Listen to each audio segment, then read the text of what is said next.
Assalamualaikum warahmatullahi wabarakatuh. Baiklah, terima kasih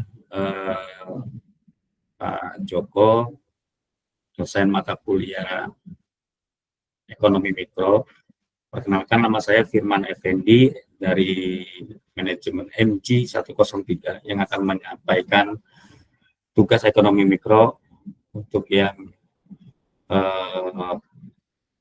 diberikan dari Bapak ke saya. Nah, dalam tugas ekonomi mikro ini saya akan menyampaikan materi tentang langkah-langkah kebijakan apa saja yang dilakukan oleh pemerintah bila ada produk kebutuhan pokok masyarakat mengalami kenaikan atau lonjakan harga. Pemerintah adalah fasilitator untuk rakyat, terutama dalam hal pangan, merupakan salah satu penunjang berdirinya bangsa yang besar dan sehat. Maka dari itu, peran pemerintah sangat krusial dalam hal menjaga kestabilan pangan. Kebijakan yang dapat ditempuh untuk menjaga kestabilan harga kebutuhan bahan pokok masyarakat Indonesia yaitu dengan cara satu, membuat kebijakan harga eceran tertinggi dengan adanya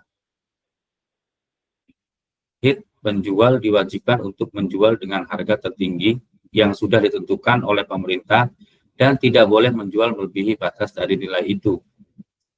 Yang kedua, menjaga kestabilan stok barang pokok. Dengan stabilnya stok, maka permintaan pasar akan tercukupi. Karena supply and demand berjalan dengan lancar, maka harga pasar juga akan stabil. Yang ketiga, serius dalam menangani rantai logistik dan distribusi ke seluruh Indonesia. Belum tersedianya infrastruktur yang merata menyebabkan mahalnya biaya logistik. Hal ini adalah salah satu faktor mahalnya harga barang di daerah tertentu di Indonesia. Kita coba beralih ke slide selanjutnya. Nah, diulas dari sisi rumah tangga atau permintaan, operasi pasar. Nah, setiap tahunnya banyak masyarakat Indonesia yang tidak mampu memenuhi kebutuhan pokok. Hal ini terutama terjadi di sebuah kota di mana harga barang seringkali meningkat drastis saat Idul Fitri. Hal ini terjadi karena masalah internal, yaitu produksi dan distribusi, dan faktor eksternal seperti fluktuasi dan harga global, serta kondisi cuaca yang menyebabkan gagal panen atau hasil panen tidak maksimal, yang menyebabkan ketidakstabilan harga.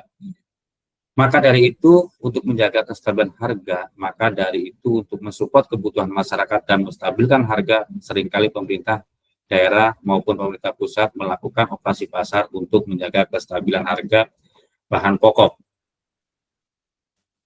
Diulas dari sisi produsen, penawaran, menstabilkan harga pokok pakan ternak atau produk yang berhubungan dengan proses produksi.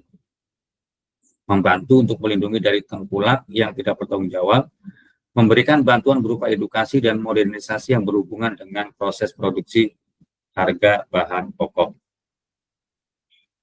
Nah, pendapat terkait keberadaan KPPU, Komisi Pengawasan Persaingan Usaha, yang kaitannya dengan kondisi pasar. Komisi Pengawas Persiapan Usaha (KPPU) adalah lembaga independen yang dibentuk untuk mengawasi pelaksanaan Undang-Undang Nomor 5 Tahun 1999 tentang larangan praktek monopoli dan persaingan usaha tidak sehat. Adapun beberapa tugas dan fungsi dari KPPU adalah melakukan penegakan hukum persaingan usaha, pemberian saran dan pertimbangan atas kewajiban pemerintah, pengendalian merger dan akuisisi, serta pengawasan pelaksanaan pengawasan kemitraan UMKM. Hal ini sangat krusial bila mana kita meninjau persaingan usaha yang terjadi di negara agar kita persaingan usaha tersebut dapat berjalan dengan profesional dan sportif.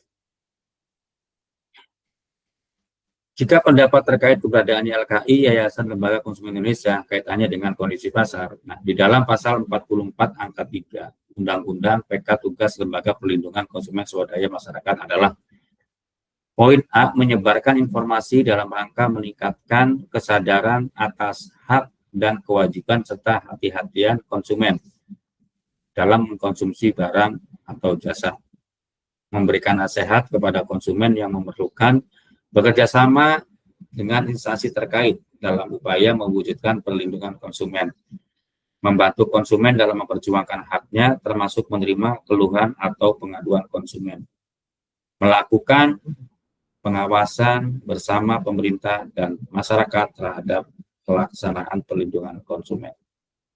Nah, Bapak-bapak, Ibu-ibu, demikian presentasi yang dapat saya sampaikan. Lebih kurangnya kami mohon maaf. Kami akhiri presentasi ini. Terima kasih. Assalamualaikum warahmatullahi wabarakatuh.